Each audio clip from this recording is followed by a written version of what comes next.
Hello, everybody. Try to get as many questions in as possible. We're going to start right away at 7. Do I need a microphone, or can you guys hear okay without it? In the back, I got a thumbs up. That's good. If we start needing it, let me know. We do have a microphone. If some of the candidates are too soft, something like this, we can get a mic for them. Just be easier and faster without one. My name is Peter Huebner. I'm a resident of Mazomanie. I was asked to moderate this as someone's impartial and doesn't live here in the village. I used to be on the village board and village president and village administrator in Mazomanie up until 5 weeks ago. Now I'm retired. So we're going to have questions. Everyone's been given all the candidates have been given the questions ahead of time. And there's also been given a list of rules. I'm just going to go over a few highlights just real quick because I want to get things done so we can start doing the questions. We've already done a blind draw to decide the order of which people are going to answer questions, and then we'll rotate through that. The first person answering the question this round will be the last one the next round, and we'll just keep rotating through all 6 because we do have a gentleman who supplied written answers, so we'll put him in the same slot then. This is an impartial guideline forum here, so please, no cheering, no jeering, all that stuff, and the less distractions we have from the audience, the more questions we'll be able to try to get in because we're under an hour and a half time limit. The candidates have received the questions. We probably won't make it through all the questions, but we'll give it a try. Everyone has 2 minutes to answer a question. This gentleman over here is my timekeeper, and he'll let me know, well, he'll let them know and me know when it's 30 seconds, and then when it's done. So, and please finish. How will he let us know? I'll say 30 seconds, because I got my timer right here. So, all these questions have been submitted by residents. These are the only questions we're going to be talking about during this forum. There will be a meet and greet afterwards. If you have a specific question you'd like to ask a candidate or a couple of them, please hold those till the meet and greet afterwards. But during this forum, we're only going to be going through the questions that have been submitted to the village. So I'm going to pick and choose questions. We're not going to be able to get through them all. Maybe we can come back to a few more. But I think with that, we will start this off. I'm going to ask... Sir, who asked you to moderate? Like, who's putting this on? Deneen asked me to moderate it. I assumed it was the village putting it on. She didn't say who exactly was putting it on. But Deneen had asked me if I would be willing to moderate. So, in the first question I'm going to ask you guys, it's why you're running. So if you could also do a brief introduction with your name and title before you start for this first one, and we'll go from there. So, first question is what made you want to run in this municipal election? And Steve Wilkinson is the first person to answer. I'm Steve Wilkinson. I'm running for village trustee because I believe that I can be responsive to the community, bring a spirit of openness to the process of village government, and engage with residents to make positive decisions for the betterment of the village. If elected, I pledge to listen to the concerns of the residents. I pledge to go to meetings prepared, having read and researched so that I can participate in a reasoned deliberation. Thank you. Our second answer is going to be from Paul Pastina. Hi, I'm Paul Pastina, and what made me want to run in this election, pretty much I live here. I like facts and figures. The Arena 2024 debt limit is $4,163,380. The Arena Village debt on 12/31/2024 was $3,640,115. There's a balance of $523,265. I just want you to think about that as projects are talked about tonight, possibly. The Dane, Iowa plant. First phase of plant updating is projected at 11 million plus. If the village maintains its 46.3% markup on the base water rate, that means our base rate would be around $55.59. I've got copies of invoices from Boardman Clark regarding the fire EMS agreement. And from what I've added up, it shows that we spent $13,372 on attorney fees for the fire EMS agreement. And then at last Thursday night's fire board meeting, it became very apparent that there is a lot more work to be done on that agreement by the town and the village. They're going to have to sit down and talk about this without attorneys. Okay, in the 2025 budget recap, it was stated the 30 assessed... seconds. Pardon? 30 seconds. Okay, thank you. In the 2025 budget recap, it was stated the assessed value for the village was up $1,368,400 from 2023. That's wrong. It's only actually up $171,500 from 2023. And the budget recap was done solely by the village clerk.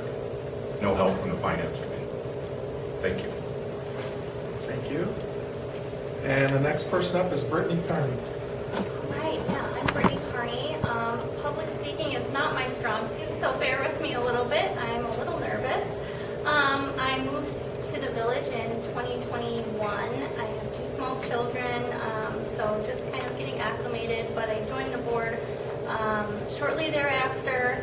I am running for re-election, and some of my more concerning points are lowering taxes. I know some people in the village pay pretty hefty property taxes, and negotiating and implementing fair agreements is definitely another strong point that I would like to make. So just kind of, again, fostering on a stronger and more equitable village. Thank you. The next one is Don Helt. Hi, I'm Don Helt. I moved to the village here back in November of 2021. I have my wife Kathleen, 2 daughters, 9 grandchildren. The reason I'm running for board is, in my opinion, the village is stuck in the mud. We have no business growth. We've lost our police department. There's talk of losing our EMS, that's not okay. I have some fresh ideas. I think outside the box. And I really want to get the community involved. I want all of you guys. I live on Cherry Street. I'm outside all the time in the summer. Come on up, talk to me. I'm an open book. Talk to me. I'm willing to talk to you. I want to get the word out. I want to get this village involved in every decision that our board makes. I want the village totally involved. I don't want to make a decision without hearing from all of you. Thank you. The next person would be Joseph Hipsky, so I have written answers for him, which was allowable in the rules. So I will read what he had sent for this question. I feel that there is a negative aura around our current board in town. I decided to be the change I wanted to see in my village. So the last one is Kathy Stoltz, please. Hi, I want to thank everyone for coming, and what makes me want to run is all of the positive strides that have been made in the past 6 years, from a new village shop that replaced an unsafe and inefficient building, park improvements, ADA compliant path to the pond at West Park, new swings, benches, picnic tables, fixed up concession stand, ball fields, fencing in the community park, walking path along Village Edge Road for safety on the truck route, street improvements and maintenance plans and schedules to keep up streets, infrastructure improvements, upgrades and additions for growth, safety, and physical responsibility for a growing arena. Financial and budgetary improvements have been made, employee benefits and pay procedures, committees consolidated for efficiency and cost controls, qualified and experienced employees who are a very important part of our village. I don't wish to see all of this forward momentum stopped, reversed, or not maintained. Arena is in a great position, and I wish to see this continue as Arena grows. Thank you. Okay, the second question, and Paul will be the first to answer this one. And I want to remind the candidates, please, this last one was a broad question, but now we're asking more specific questions. If you could just just answer the question, please, with whatever you want, but stick to the topic of the question. The last one was a broad question, so we kind of had a broad range of answers. That was perfectly fine. All right, what do you feel sets you apart from the other candidates? You can list experiences, why people should elect you. Okay, my experience as a trustee and village president, serving on committees in other communities such as the Middleton Chamber Business Development Group, attending the former Iowa County Economic Development meetings, being curious about what other communities are doing to get noticed. I like talking to people who know more than I do and asking questions about development and community groups, the little things that communities do to be more thriving. I listen, I ask questions, and I respond. Thank you. Second would be Brittany. So for this one, I think what sets me apart from the other really strong candidates up here is partially my background. I've had the privilege of working with several smaller businesses, helping to build them from the ground up. This experience has given me hands-on involvement in every aspect of business, from shipping and order fulfillment to product development, marketing, human resources. I've also participated in strategic discussion, whether it's crafting marketing plans to reach broader audiences or make tough decisions when it comes to financials to navigate challenging economic times. I think this well-rounded experience equips me with the skills and perspective needed to serve our community effectively, while there's still a lot to learn. So asking questions is always ideal when you have employees and professionals around you to learn more. Thank you. Next one would be Don, please. What sets me apart is I strive for excellence, not perfection. Success tends to follow me wherever I go, starting from high school, FFA, and starting as a businessman. When I started working as a pizza delivery guy, I was voted as driver of the year for the pizza company I was driving for. That was in 1983, going way back. I also ran a restaurant. I've been a restaurant manager for 15 years. I ran a restaurant, and in that chain of 85 stores, I was voted manager of the year in third place. I've got the 15 years management experience. I've been at the same job now for the last 24 years, starting out as a stock person and now the receiving supervisor. I know how to handle people, I know how to pay invoices, I know how to deal with the public, and I know how to handle things and get results. Thank you. The next one would be Joseph's answer. He writes, I hope to bring a tech-centric mindset to the board and bring my generation into the conversation through a digital re-imaging of how the board meetings operate. I think in a town of under 900 people, I can help us do a better job of crowdsourcing ideas. We don't need to rely on our expertise alone, and I think we can accomplish it in a cost-effective manner. Then Kathy, please. Okay. And what do I feel sets me apart is I'm a common sense type of person. I tend to remain calm in emergencies and lead with an inclusive style. I am not a drama queen, and I do not respond with knee-jerk reactions to every little thing. I am not into manipulation and fear-mongering to get my point across or to get my way, and I will not react to all of that, so people may interpret that as I do not care. I will follow the Roberts Rules of Order and statutory definition of president and not be or become a one-man board. I am a trustee like the others with a few additional responsibilities of running the meetings and signing checks and resolutions. I will uphold the committee board procedures and be honest, open, and helpful to others. I have successfully ran $12 million businesses with budgetary expense control, leadership, loss prevention, managerial, and leadership responsibilities. I have worked from the Arena Cheese Factory to a Piggly Wiggly Deli to sales jobs. So I've got a lot of experience in a lot of different things.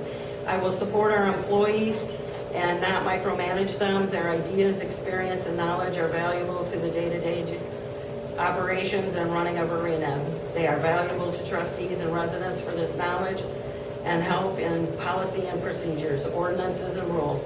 I will not tolerate bullying and over-criticizing of our employees.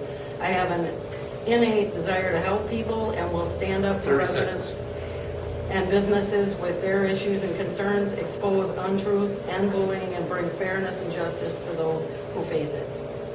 Thank you. And Steve? My many years of experience in management has taught me an ability to develop resources and networks of knowledgeable and experienced people to call on for advice. My history of public service, including 6 years on the village board, gives me the background to step into the position ready to serve. Thank you. All right, the next question.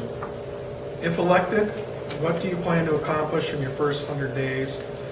Or what are your goals for the Village of Arena if you're elected village president or trustee? And first up is Brittany. All right. My first 100 days. I am committed to ensuring that, first and foremost, the fire and EMS agreement that is implemented and was signed by all parties already is implemented and taken seriously. I think it's essential for our financial concerns that they're addressed with seriousness, and that there is full accountability and following through on these matters. Village residents deserve the assurance that their contributions are managed responsibly and transparently. Instances of financial mismanagement undermine trust, and if such practices persist, there may not be sufficient funds to sustain these critical services. My priority is to safeguard the financial integrity of these agreements for the benefit of our community. Thank you. Don? This is a tough question because it's kind of an interesting question to say the least. The first 100 days, I would want a complete and full audit so our new board knows exactly where we stand financially.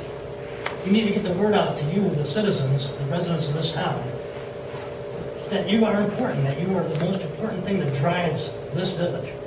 We need to get a hold of you either through mail-in, through the mail, through community meetings, through personal contact, whatever. But we need to let you know, and we need you, that you are the part that makes this village run.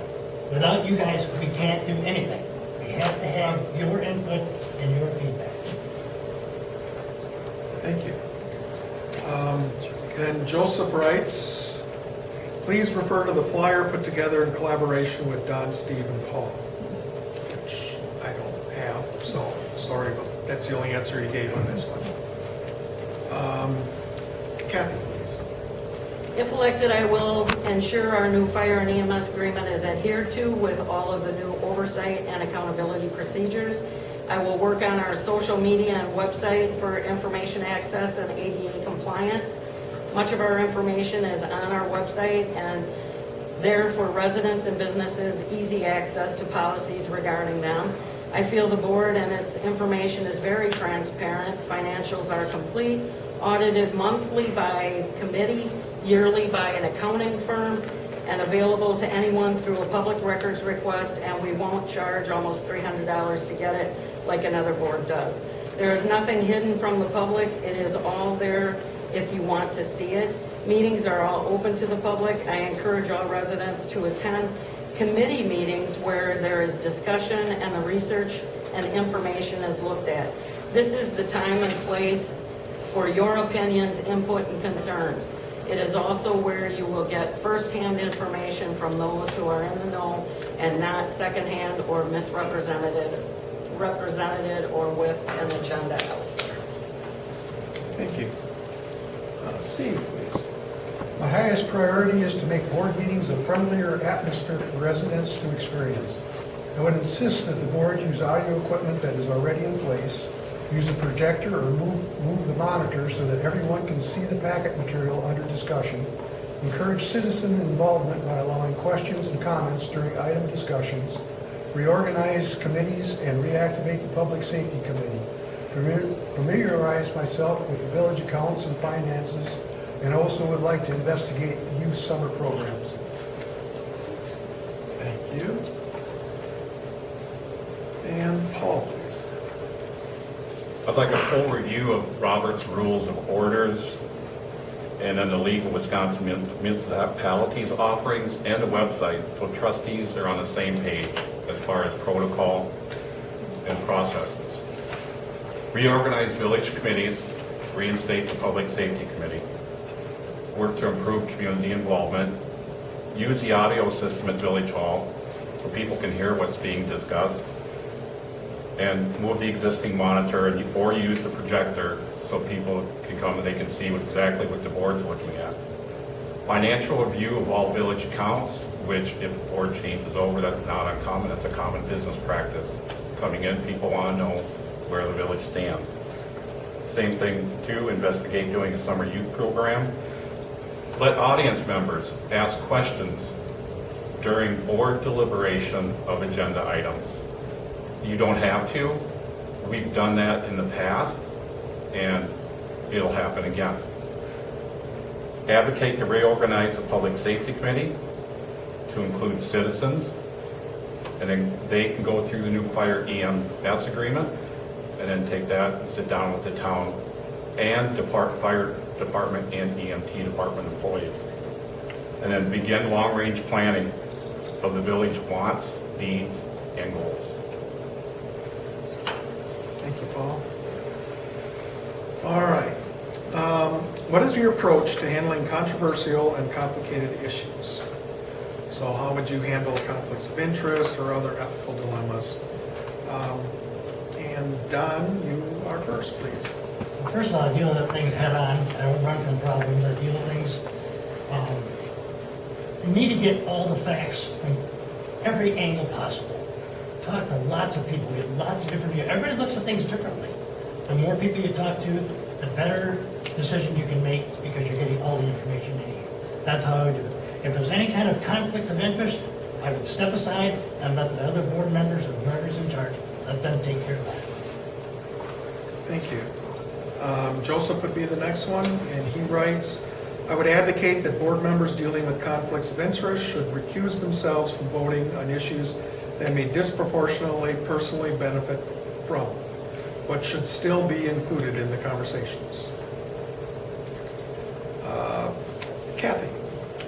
My approach to all issues, controversial or complicated, is to get the facts, to analyze the data and information, then work with other trustees, listen to different ideas, get input from employees, attorneys, accountants, engineers, and persons with a knowledge of the situation or work in the field as part of their jobs. I will be honest with others, and we have an expectation that all trustees will be honest in their input and research. Yes, there has to be an element of trust between trustees and in the decisions they are making. I believe in the adherence to the rules of order and will fully support abstaining in a vote if there is a true conflict of interest, and will do my job with honesty, integrity, and helpfulness. Thank you. Steve? I handle complicated issues by researching the problem, consulting with experts on the subject, finding other communities that have faced similar problems, listen to residents, and have open discussions with an open mind. On conflicts of interest, I pledge that on any issue that I or my family might profit monetarily from, I will recuse myself from all votes. Thank you. Paul? Well, listen, ask questions, think, and then speak. Conflicts of interest and ethical dilemmas will be brought out into the open, discussed by the board, and the appropriate action decided. Thank you. Brittany? I strongly believe in maintaining the highest ethical standards, which is why I would recuse myself from any vote where there is a conflict of interest or ethical dilemma. For example, at one of our recent meetings, the company I work for bid on a project in the village. In light of this, I chose not to vote for selecting the contractor who won the project, as I believe it would have not been appropriate. I take pride in holding true to my ethics and moral values without hesitation. With that said, I also believe the appropriate course of action can depend on the situation.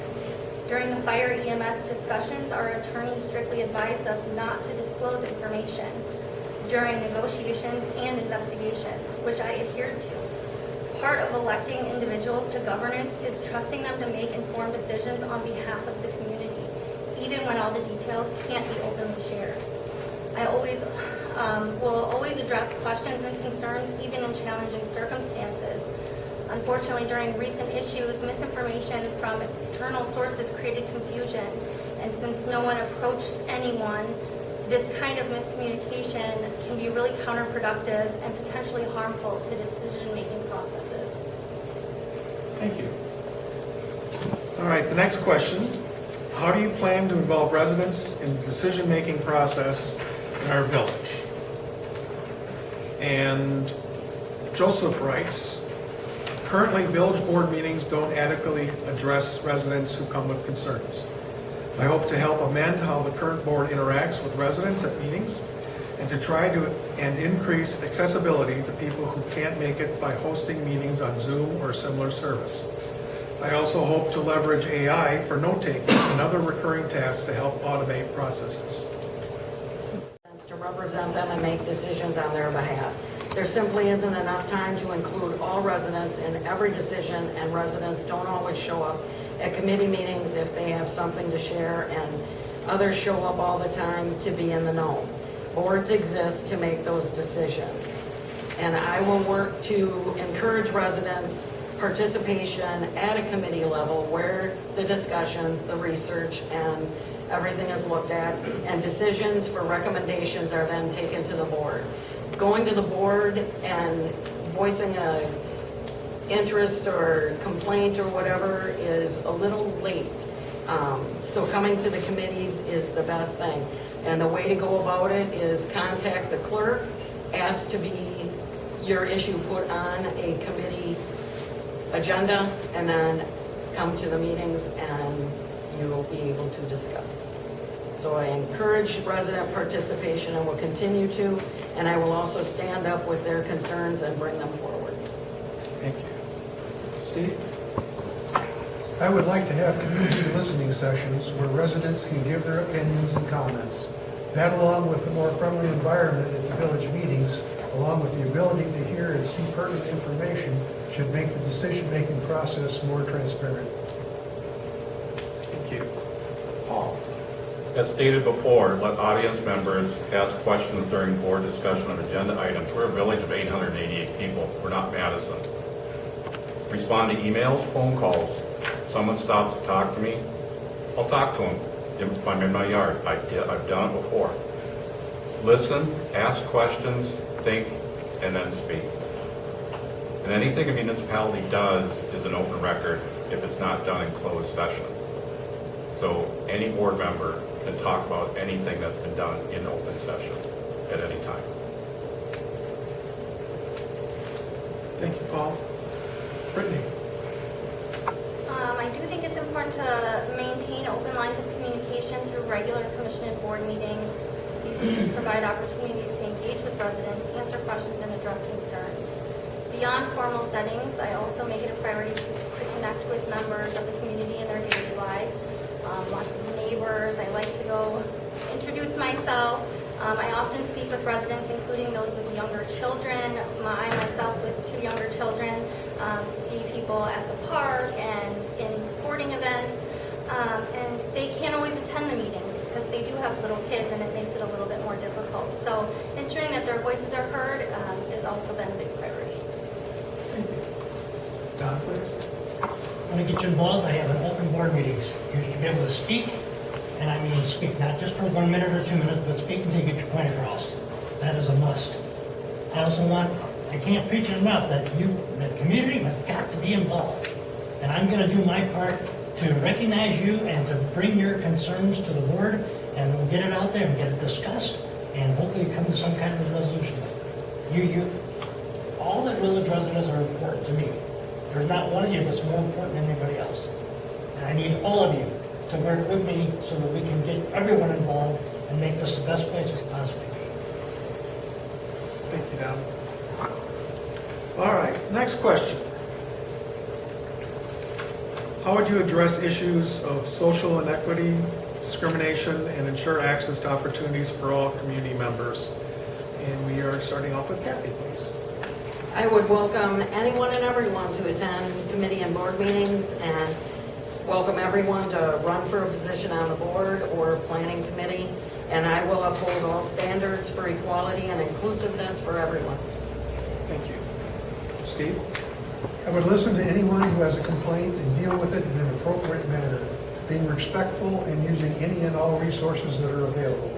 maintaining the utmost confidentiality if that is required. I would do everything in my power to make sure everyone is treated fairly and equality. Thank you. Paul? Listen to all sides. Make sure everybody gets treated fairly.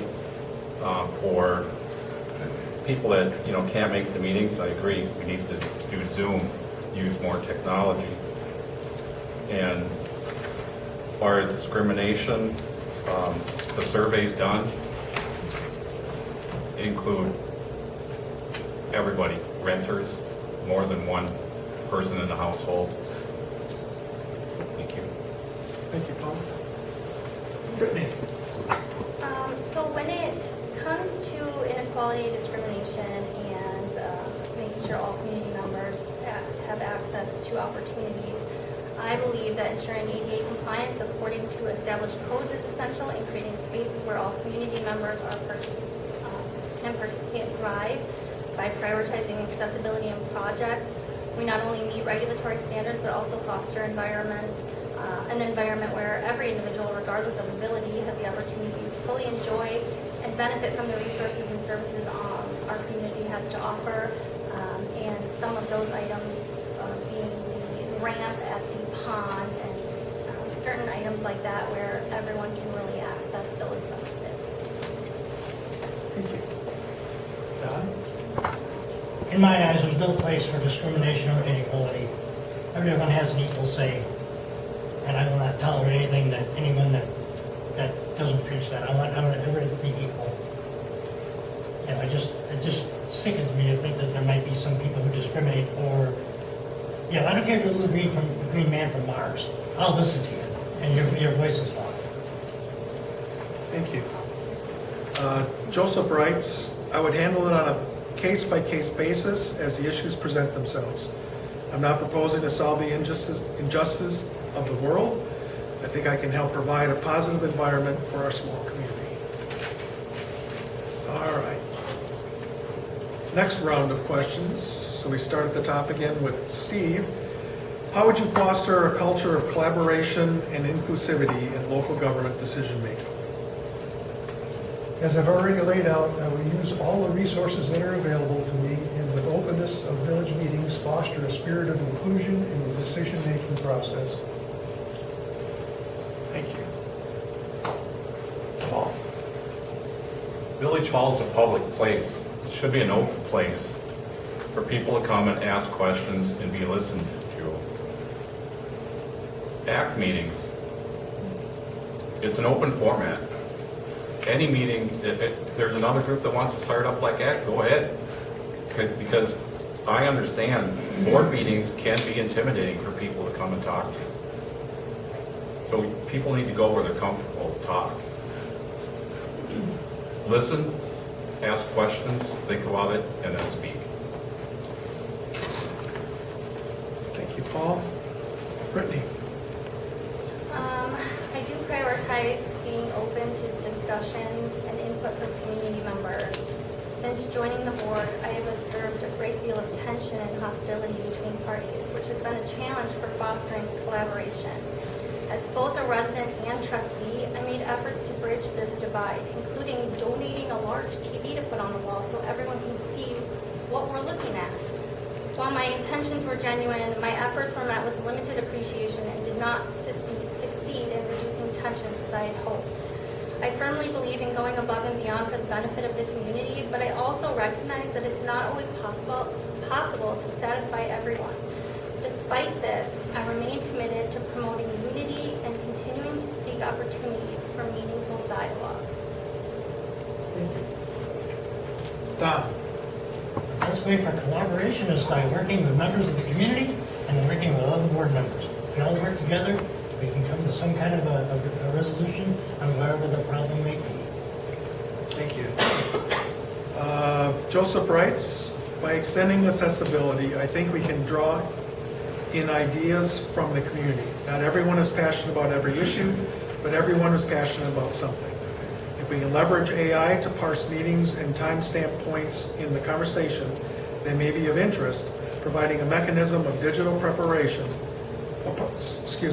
participation We can engage with people on their interests and timeframes. Resident participation will increase usable data collection, which will help the board make community decisions. And then Kathy, please. And how I would foster a culture of collaboration and inclusivity is, again, I invite everyone to come to meetings. I invite everyone to come to committee meetings and share any concerns or input that they have. I will listen to anyone as well, and I agree with a lot of the points other ones have made, that you are important to decisions that are made, and I will talk to anyone. My number is public, and our emails are public, so you can contact me at any time. But again, committee meetings are where decisions are made, recommendations come from, and if that's where you can get your point across, I strongly ask you to come and be a part of those. Thank you.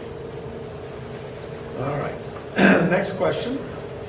If elected, what 3 steps would you take to put our village on firmer financial footing? And we'll start with Paul. Okay, financial review of all village accounts. That's good business practice. Thoroughly review all projects being proposed so everyone understands what is being proposed and what the strengths and pitfalls of the project is. And then simple things, just like reviewing spending, no matter how small. Making sure tax exemption is being used, making sure government pricing is being utilized. And yes, you want me to answer this whole thing, right? Whatever you want to do. Okay, Those are all well, I'm going through the whole question, Yeah. okay. Yes, the village needs a forensic audit. Any new board coming in needs to know where it stands. It's good business sense and a normal practice. Yes, the village needs to be audited yearly, it already is. I don't believe the EMS fire needs to be audited early. I believe there needs to be an audit done now. They don't have the number of counts to justify the expense. Their financials are very basic. A program like QuickBooks would probably be the best thing for the fire board. All set. Thanks, Paul. Just to make a point, Paul brought this up. The candidates all received a list of questions. Some of them, there were questions that were asking essentially the same thing, some with a little more details this way and that way. They have them, so if they want to include them in their answer, they certainly may, but I'm asking the general question, and then they can do it. That's what Paul had asked before, and they're allowed to do that. So, Brittany, please. So some of my top priorities, ensuring that our fire and EMS agreement is upheld and fully implemented remains a top priority. This agreement represents a significant investment of time, effort, and resources, as was pointed out. And it's critical that we protect and honor the progress we've made. I'm committed to advocating for a budget that not only addresses the urgent need to upgrade our infrastructure, but also allocates funds for savings to prepare for future large-scale expenses. Additionally, I believe our current annual audit conducted by a third party is sufficient. It's done yearly and provides the necessary financial oversight. I already know that's quite expensive. As I have not observed any indications of fraudulent activity, I see this as a cost-effective and reliable measure for maintaining transparency and accountability in our financial processes. Thank you. Don, please. To get back on track and financial track in this village, every entity in the village, whether it's the fire department, EMS, whatever department, needs to be held accountable. I mean, you need to have an audit, first of all, to show what financial ground you're on. Then every entity needs to submit a budget, short-term and long-term, as to what their goals are, so that we can budget as a community to distribute those monies accordingly. And then once the money is distributed, the entities need to be held accountable for how they spent that money. Did they spend it on what they said they were going to? We just need to make sure of that. And then our financial audit needs to come from an outside source, not from in the village. Thank you, Don. Joseph writes, if the general election follows the primary, then there will be several new members on the board. With the changing of the guard, it would be good to get everyone up to speed on the same page as to what the village finances are.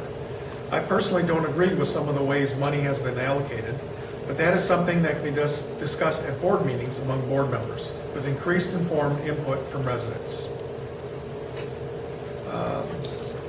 Kathy? I believe as a current board trustee, we have put Arena on a firmer financial footage with the renegotiation of the fire and EMS agreement. This agreement requires an audit annually, requires monthly meetings with a look at all financial records and expenses, bank statements, and following a budget. Those were not in place and money has gone missing. Continuing this kind of oversight will help Arena's footing. Also, reviewing and examining budget items and putting them into proper proportion to overall budget, as in the reduction of police department budget, will also continue. As Arena gets its money's worth and is Arena beneficiary, the beneficiary of the budget items. Doing a complete analysis on a suggestion or idea brought forward for its overall costs and benefits, such as in 2012 when the board terminated the Teamster Union 695 contract at a cost of $400,000 plus interest to be paid back over 10 years. That took $40,000 a year from our already tight budget, so our streets, parks, water, and sewer suffered. The village did a survey on the police department, and a majority of people felt the department we had with 2 squads, 2 dogs, $13,000 drone, and the amount of $175,139 of a $776,313 budget was too much for a town of 888. Contracting with the county is an effective way for the village to spend monies wisely. The village does an annual audit on all accounts, water, sewer, and general. There have been no issues, and we therefore do not need a forensic audit, which again would cost a lot of money and come to no fruition. We look at budgets monthly by 3 trustees as well. Any issues are addressed and explained. Nothing has been suspect or amiss. Thank you. Steve? I would review village finances and accounts to determine for myself if a forensic audit would be warranted. I believe that the village should have an annual audit, as they already do. And the fire and EMS agreement already calls for a yearly audit. Thank you. All right, the next question, and we'll be addressing this first to Brittany. What is your view on the ACT, Arena Community Team Group? I'm going to go a little bit more in depth here for the question.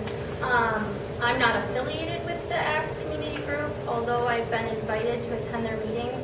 My role as a trustee makes it a little challenging to participate, I feel, as the presence of too many board members at such a gathering could inadvertently create a quorum, which I do believe should be avoided for ethical and procedural reasons.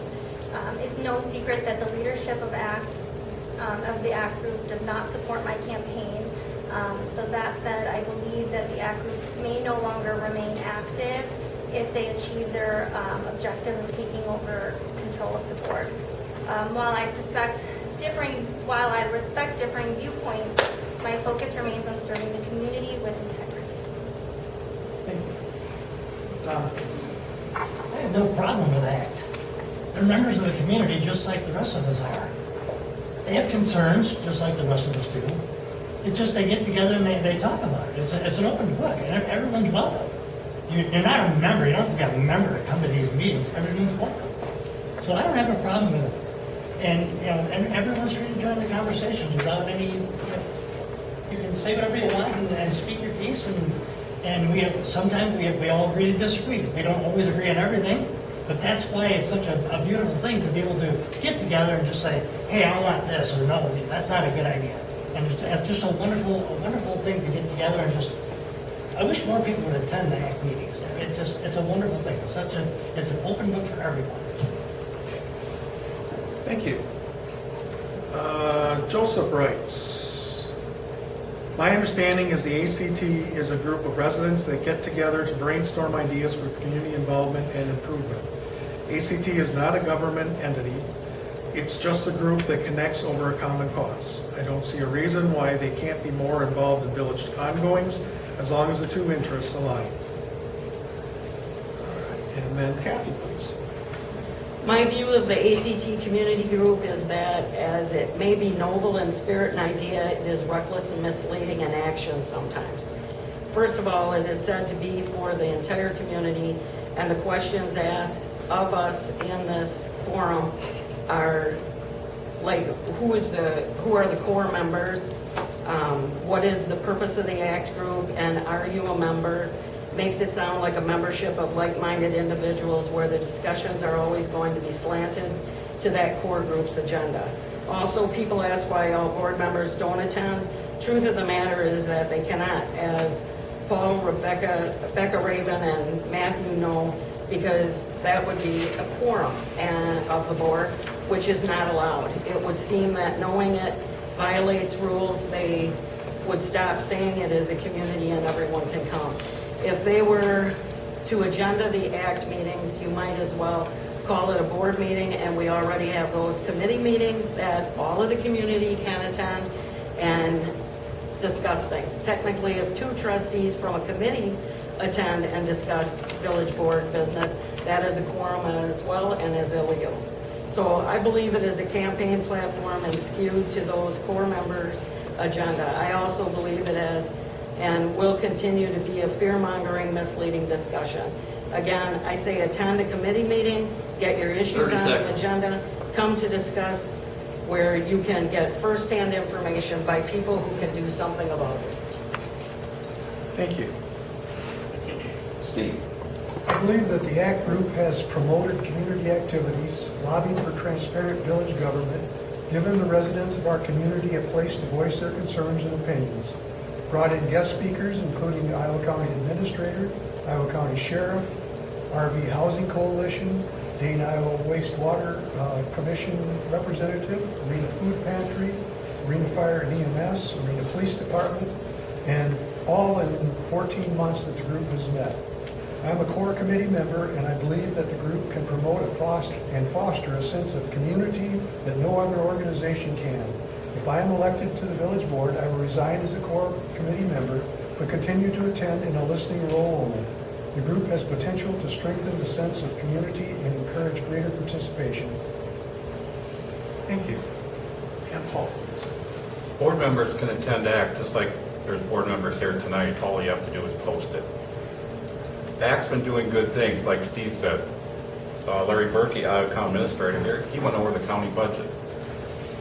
Sheriff Mike Peterson went over the difficulty of obtaining and retaining officers, and what challenges they face while he spoke. The purpose is to build community. It's to provide an open forum to people to speak. Like I said before, a board meeting can be intimidating. I'm a member. If elected, there's a question in there that said, if I'm elected, will ACT still exist? Yes, it will.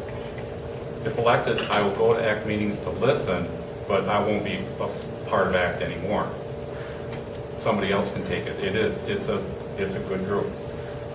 And in my opinion, people who criticize ACT and have never been to a meeting, but yet profess to be an expert on what it is, just don't want to learn. Thank you, Paul. Next question, and that'll be directed at Don first. What is your stance on having a police department again? How many of you have homeowners insurance? How many of you have health insurance? Having a police department is just like those two things. You don't want to have it, but you need it. This village needs a police department. Not necessarily for crime, but they're first responders. You know, luckily no one's had a really serious health emergency where you have to wait for the EMS. Having those police officers there is a wonderful thing. Plus they help enforce speed laws, and Lord knows since they've been gone, I live on the corner of Sharon and Village Edge, and I see that stop sign get run all the time, and the speeds have definitely picked up. Having those guys here is kind of a nice thing. I appreciate having them here, and we definitely have to have them here, especially on Highway 14, to keep the drugs out of this town. And anybody that says we don't have a drug problem, you've got your head in the sand. There's drugs running through here all the time. We need our police department for all of us. Thank you. Joseph writes, I am open to bringing back the police in some capacity. Kathy? I am not opposed to having a village police officer, but not a whole department. I think the village officer would be responsible for within city limits only.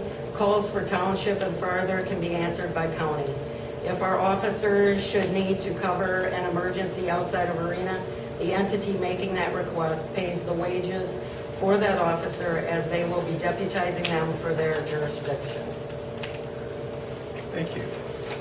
Steve, I believe that having a police department in Arena is more beneficial to the community than relying solely on Iowa County Sheriff's Department. A local officer can build rapport with residents and be a positive influence on our young people. Hopefully be active in local organizations and promote our village in a positive manner. I believe one full-time or 2 part-time officers would be adequate. Thank you. Paul? I'm for the police department. Our police survey was flawed. Actually, the 106 respondents, you totaled it out. 60 wanted some form of PD, 46 didn't. I've talked to the former officers, and they're willing to help with the process of bringing back a PD. Can we have a full-time PD? No, I doubt it. That decision's been made. It would cost a lot, and the 2 officers that I talked to agree with me. They say it would be too expensive at this time to bring back a full-time PD. They'd be more than happy to help us form a part-time police department. And a decision can't be made on what would be an appropriate budget figure until all costs are totaled. It's called planning. You're talking a vehicle, radios, uniforms, wages, insurance, retirement. We can have a part-time PD. It can be done. It's going to take a while. It's not something that's going to be done in 2 or 3 months. Thank you. Brittany?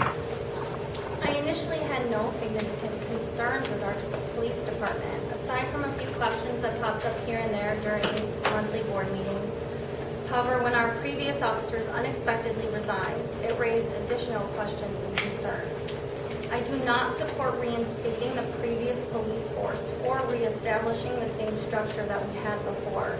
As a community of around 800 or a little over 800 residents, it is unfair for village taxpayers to fund a police department that spends the majority of its time operating outside of the village. For example, the drone purchase for river rescues was never utilized within the village, as the river is not part of our jurisdiction. While I fully support river rescues, it is important to recognize the distinction between the village and the township. Village residents should not bear the financial burden for services that primarily benefit the township or even the county. That said, I'm not opposed to having a police department, provided it is appropriately scaled to our community's needs. I would support having one officer stationed within the village to ensure that our resources are used effectively and responsibly for the benefit of our residents. And there's plenty of reports that you can get to see where our police officers spent the majority of their time. This is easily found with public records, and Deneen, I'm sure, can get you those if you have questions. Thank you. All right. Next question is, And past ones had poor attendance, partly due to information getting out in a timely manner. I know we would receive the information on our water bill, and the event happened that weekend. thank you, Kathy. Steve?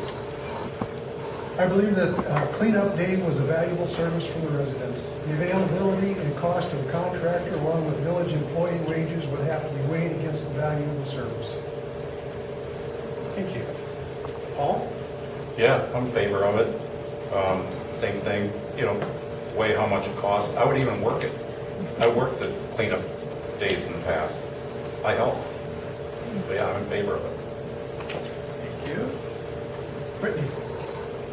I would consider a cleanup day in the spring. I haven't been part of one, so I would need to know what what that would contain and what the cost would be, but I wouldn't be opposed to it. Don? Well, being I'm a neat freak, I'd have no problem with a cleanup day. Of course, I'd want to know the cost before we were to proceed with something like that. Thank you. All right, next question is going to Kathy first. With the open space at the Village Hall, what is your plan for the vacancy? At the moment, Public Works and a conference room for closed sessions or other meetings have taken up some of the space, and I have no plan as of now for other rooms. Thank you. Steve? I would consider seeing if the food pantry would be interested in returning to the vacant rooms at the office and investigating using the apartment as a rental. Thank you. Paul? A meeting place for groups or people who just need a spot to sit and talk. I'm talking smaller groups. We've got the VFW for the bigger groups. So, but just, smaller groups. How about extra computers at Village Hall? For people that don't have one, that want to come in and use a computer for a while. It's a public place. Public libraries have computers. And if it's feasible to house a business or office in the Village Hall, take a serious look at it. Thank you, Paul. Brittany? So this is actually the first time I've heard that there is an apartment in this building. So I think that realistically, listing it for a small business potentially could be beneficial. As far as the boardrooms and rooms inside the building, it sounds like they're being utilized at the time. But yeah, I'm open to any suggestions as there's space. Thank you, Brittany. Don? I think putting the food pantry back in there would be a good idea, or leaving it open for some community events, community meetings, things like that. Or just leaving it empty in case we decide to bring our police department back. Thank you. Joseph did not give a reply for that one. So now we're back to the top of the order again. And this question will go to Steve first. How do you plan to support local businesses and encourage economic growth in the community? Existing businesses rely on village government to provide reliable, basic services at a competitive cost. The village also has a vested interest in promoting those businesses. There are resources available for economic growth and development of a climate that attracts new business. A solid long-range plan is imperative for business and residential development. Thank you. Paul? Talk to the business owners. Get to know their businesses. Find out what they'd like to see come to the village as a business that could complement them. We have no TIF funds available. It's all tied up in the projects. So that's a huge disadvantage. It's going to take the whole community being business orientated. We'll have to show prospective businesses as a community we want to grow and that we will support them.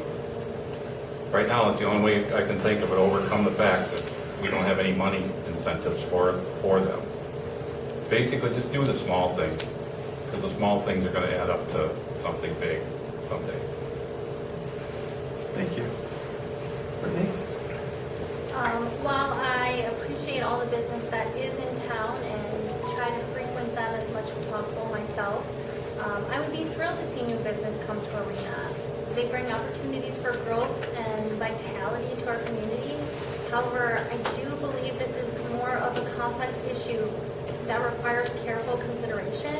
I think a key question is whether our current infrastructure can support such developments and what the cost necessary upgrades would be for our residents.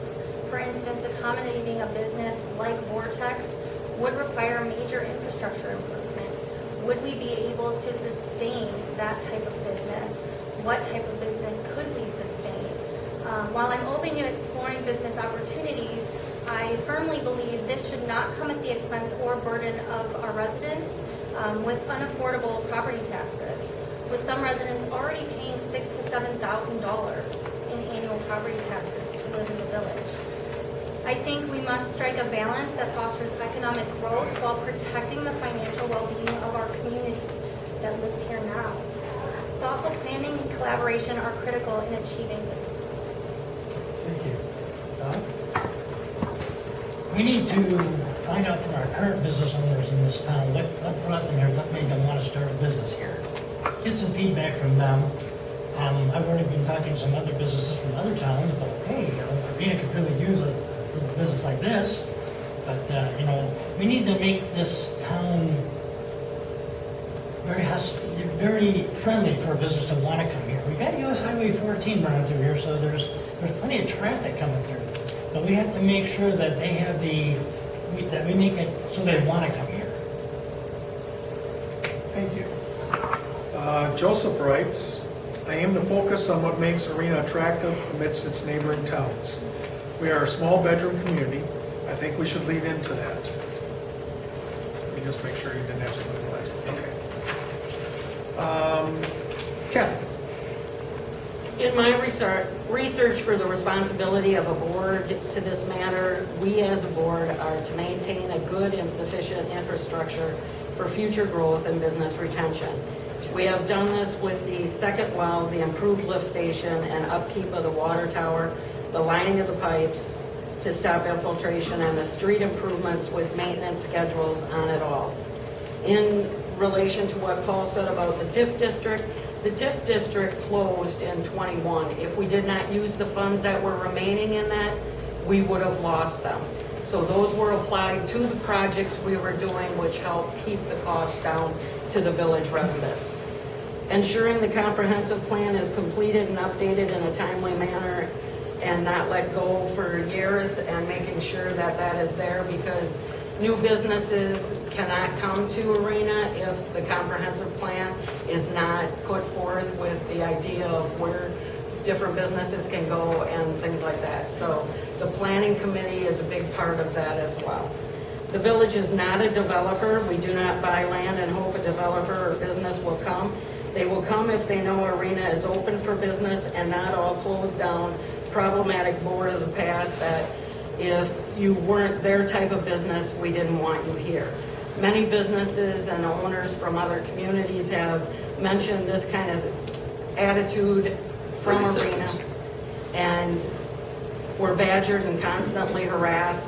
And as for a bar or restaurant, we had one, a very good one, and who was one of those such badgered businesses with 18 complaints to police, and all 18 came from the same person. We cannot push away businesses already here, as it gives a very negative view to that open for business feeling we should have. I feel we need to listen to businesses and do what we can through ordinances, resolutions. Thank you, Kathy. All right, next question, and this will be going to Paul first. Do you value village employees, and will you allow them to do their jobs without being micromanaged? Of course I value village employees, always did. I wasn't a micromanager when I served as trustee and village president. I met with them, talked with them regularly to discuss what was happening, what they'd like to see, what was going on. Everyone's an adult. No one needs to be a babysitter. Thank you, Paul. Brittany? I think that it's been a privilege to be and to work alongside of our current village employees. I believe they have done an exceptional job, and we are fortunate to have such dedicated individuals serving our community. Their roles are not always easy, especially during times of heightened tensions, yet they consistently handle challenges with grace and professionalism. It would be a significant loss, in my opinion, to our village if we were to lose these talented individuals as a result of this election. Don? Village employees are very, very valuable. These are the people who see most of the village residents. Our village employees, they need to be friendly and personable, but should be left to do their job without someone standing over them, watching their every move. Thank you, Don. Joseph writes, I value competent employees with high morale. There is plenty of work to be done. I have no intention of micromanaging anything or anyone. Kathy? I extremely value our employees. I am a true believer in the village employees being allowed to do their jobs, and those jobs are the day-to-day operations of the village. It is not the president's or the board's job to do the day-to-day. They have other jobs, and that is why we hire our employees. Their knowledge, experience, and ability to do the jobs are very valuable to the board in policy making, in procedures, and information gathering, and all of our employees are vetted in the hiring process and chosen because they have that knowledge, skills, experience, and ability to do the jobs they took. I also don't want to micromanage trustees and committees if elected president. I expect they will do their due diligence to do what is right for the village, its residents, and its businesses. Thank you. And Steve, please. A trusted, reliable, and skilled employee is a true asset to the community. They should receive commensurate pay and benefits to other communities in our area. I believe it is the board's responsibility to manage, not micromanage, all employees. Thank you, Steve. All right. Excuse me. The next question is going to go to Brittany first. Do you think it is responsibility of the village board to hire EMTs and recruit volunteer EMTs for fire EMS? No, absolutely not. I think that there has been a lot of confusion with this.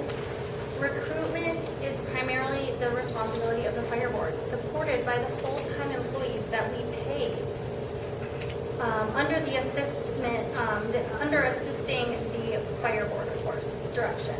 I've come across some concerning reports online of individuals visiting our fire station to request an application only to find that staff there was unaware of where to locate them. I think this highlights a significant issue that needs to be addressed. Even with a solid funding agreement in place, the absence of volunteers renders it ineffective. It's crucial to create a more welcoming environment to attract and retain volunteers, as they are the backbone of these essential services. We have residents in our community that volunteer or work with other municipalities, and I can't help but find myself questioning why that would be. Thank you, Brittany. Don? I think it's everyone's responsibility to help recruit and to help staff the EMS and the fire. It's everyone, not just because you're a board member doesn't mean you're better than everybody else. You're equally responsible, just like everyone else in the village is, to make sure that we have the staffing that we need.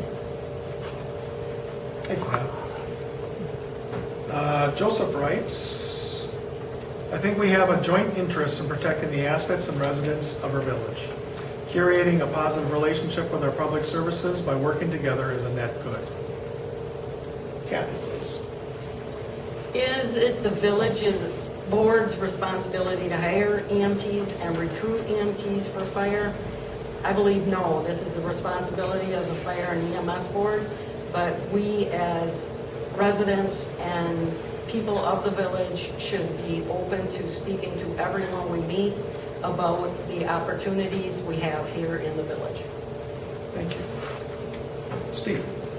I believe that the duty of hiring EMTs has already been given to the fire board. I also believe that it is the responsibility of the village to assist in the recruitment of volunteers for both fire and EMS. Along with that is showing appreciation for what volunteers do for our citizens. I would investigate what other communities do to build morale and promote volunteer service. Thank you, Steve. And Paul? No, it's not the responsibility of the village board to hire EMTs. Personally, I don't know what their job is, so how could I make a decision on whether they should be hired or not? As far as to help recruit EMTs, yeah. The board should take the responsibility to help recruit EMTs. You know why? Because it shows them that the community will support them. Thank you, Paul. All right, next question is going to be going to Don first. What are your plans for maintaining the streets and infrastructure of the village if you are elected? Streets and infrastructure should be included in the yearly budget. You can tell when a street is starting to wear out, so you should be able to start planning for that ahead of time. you know, this, I guess that's pretty much cut to the chase. You just plan for it ahead of time, everything should be, you know, kind of budgeted ahead of time, and you know, you plan ahead, that's all there is to it. Thank you. Joseph writes, I plan to maintain them and attract more residents/businesses to help maintain them. This is a bedroom community, and I think we are uniquely able to attract residents because of this. Kathy? Our public works personnel have a good plan in place for the maintenance of these things. Schedules are in place and budget limits are worked into the plans. Our public works do a really good job now as they coincided many street repairs and redos with the major projects done, which saved the village a lot of money. Thank you. Steve? I would rely on our employees and professional advice to develop a plan to maintain village infrastructure. The cost of that plan would be financed in the most advantageous way for the taxpayers of the village. Thank you, Steve. Paul? Right now, stick with what we can afford. Like I said earlier, our debt limit, a little over $4 million, and we're at $3,400,000. So as far as big projects, put a hold on them. Let's just do what we can afford, and then sit down and plan for the future. New construction will be down in 2025. So as far as new building, new taxes, our tax levy is going to pretty much level off. So extra money won't be coming in. And again, proper planning. That's the biggest thing, proper planning. Thank you. I agree with maintaining a plan to improve infrastructure on an ongoing process that requires consistent attention and planning. There should always be projects or updates in progress, whether it's updating a couple of streets each year or addressing other critical needs. Waiting for our infrastructure to deteriorate completely before taking action is neither practical nor cost-effective. I approach infrastructure planning much like maintaining a home or property. Completing certain projects each year helps to distribute costs over time while preventing larger, more expensive issues down the road. By adopting this proactive approach, which we do have plans in place, and our public works employees are great, I believe we can ensure that our community's infrastructure remains reliable and sustainable for years to come. Thank you. Next question. What is your plan to deal with the flooding issues on Oak Street, Pine Road, and Pine Street? There was a ditch to help with water flow. It is filled in. Would you be willing to have it dug out again? What about stormwater drainage? Joseph is first. He wrote, I would be interested in investigating what natural flood management techniques could be implemented through seeding of native flora. Kathy, please. Many residents and landowners came to me with requests and questions as to why the board doesn't do anything about the water issues in the northwest corner of the village. I created and circulated a petition that was presented to the board and discussed at committee and board level. A plan was kind of researched by me through some businesses that do this on a daily basis and farms for farm tiling and how that would work. I presented that to committee and board level as well.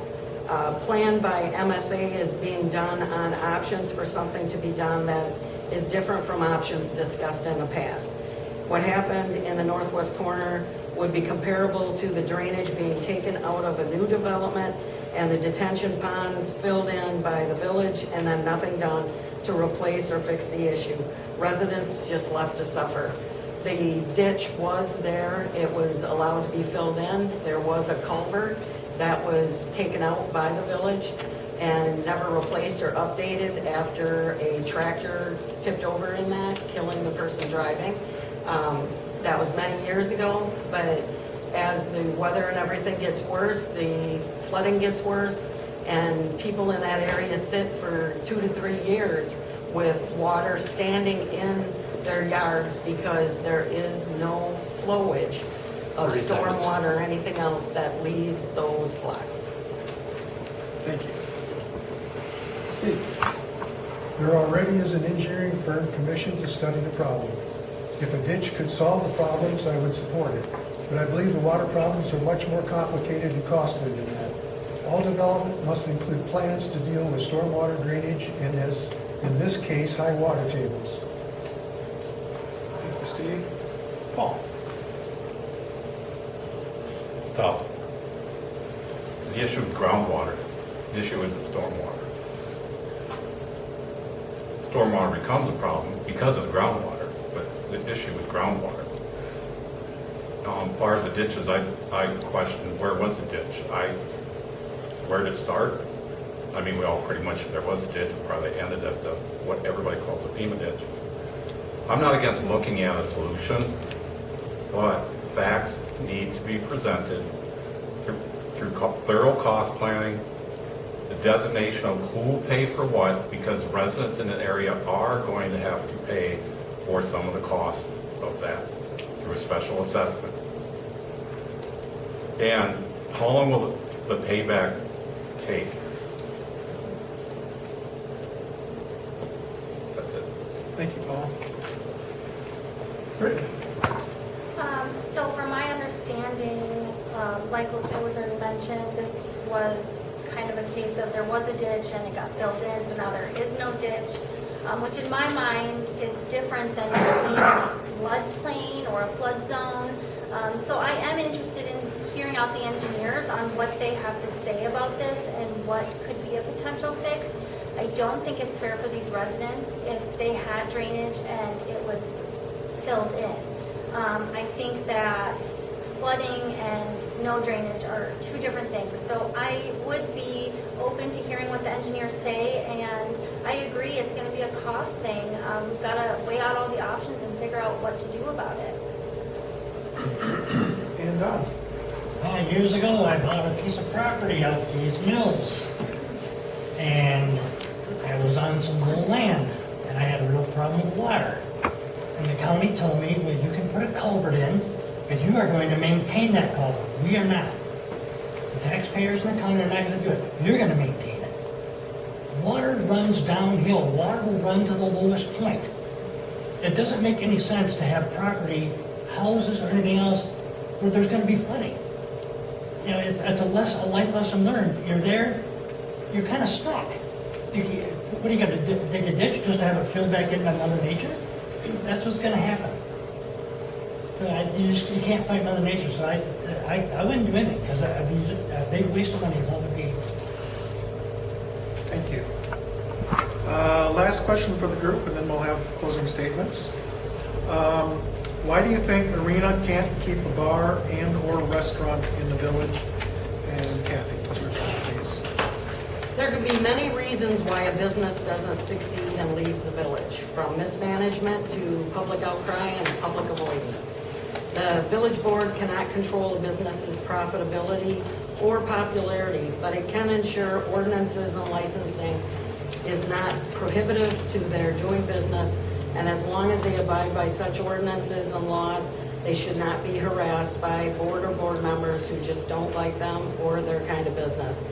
We can get the word out to businesses, future owners, developers, etc., that we have facilities and the infrastructure and everything to support them, but business, overall responsibility for a business coming in and succeeding lies with owners and management. I would love to see one come to Arena.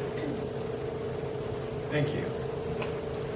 Steve, for many years, bars have been viable in the village, and there is currently an active restaurant. The available property and the management of the establishments are key to their success. Thank you, Steve. Paul? It's a great question. There have been people that are looking at the building on 14, and their concerns are slower months, like what happened in January and February. And I think now that the building is cleaned up, ready to move in, that'd be a great place for a bar and a restaurant.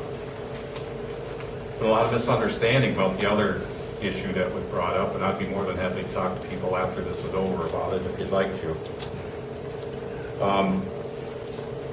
That type of business really needs to be on the highway. Residential areas, in my opinion, just aren't good fits for that type of business. Thank you, Paul. Brittany?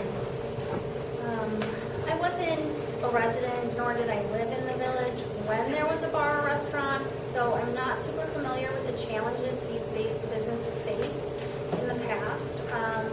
I do believe that Arena could have some pretty great potential. I personally would rather see a daycare and a coffee drive-through on 14th, but that's just me. But I think that there's definitely more to be done, and as far as bars or restaurants, I'm not sure why they haven't succeeded. I enjoy Grandma Mary's all the time, so. Thank you. Don? Arena just doesn't have a very friendly atmosphere for bringing new business in. We need to develop that Highway 14 corridor. And Brittany, this is one case, and I agree with you. A coffee shop would be good, a bakery would be wonderful, stuff like that to bring business in. But you gotta develop that Highway 14 corridor, and we gotta quit with the reasons why they can't come. Let's find reasons why they can't come here. Thank you.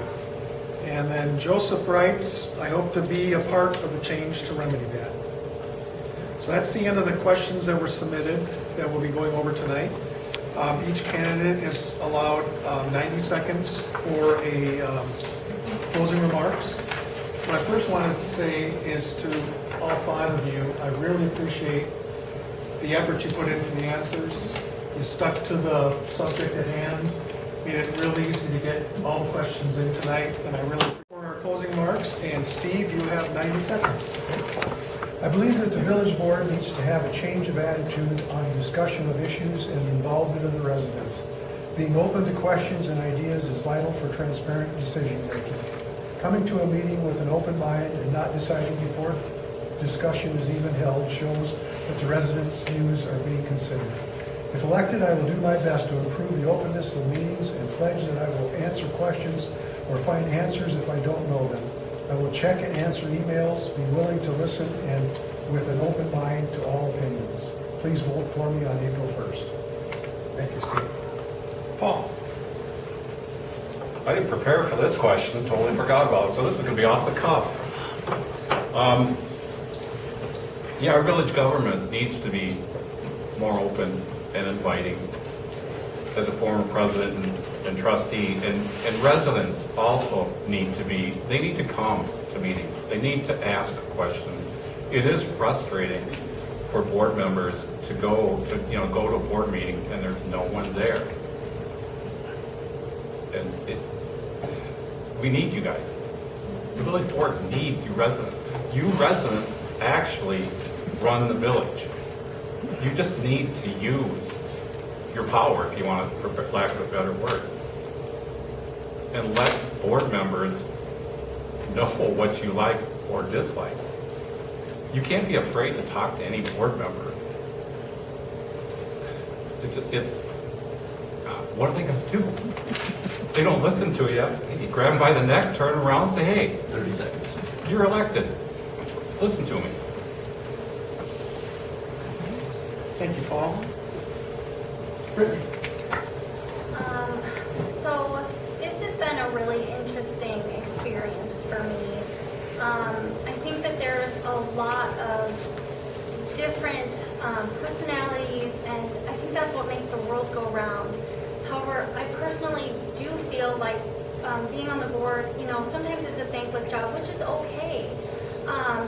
But when you're hurled insults at, or there's threats made, it takes it to another level, and you kind of build a little bit of a wall, and I would like to break that wall, and I would like, no matter the outcome, I just want you guys to know, at the end of the day, we're all citizens and residents here, and my door is open to all of you. Thank you. Don? What you see is what you get. I'm not going to pull any punches. I'm going to be transparent. I'm going to be accountable for my actions. But all that's going to be based on what you tell me.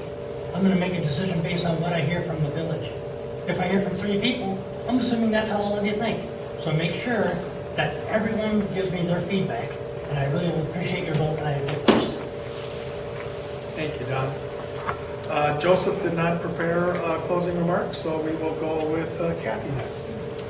My closing remark is, I've been on the board for 6 years, and when I was elected trustee in 2019, it was a fast-paced learning experience because of what was going on at that time. I could probably state that I've read every statute there is.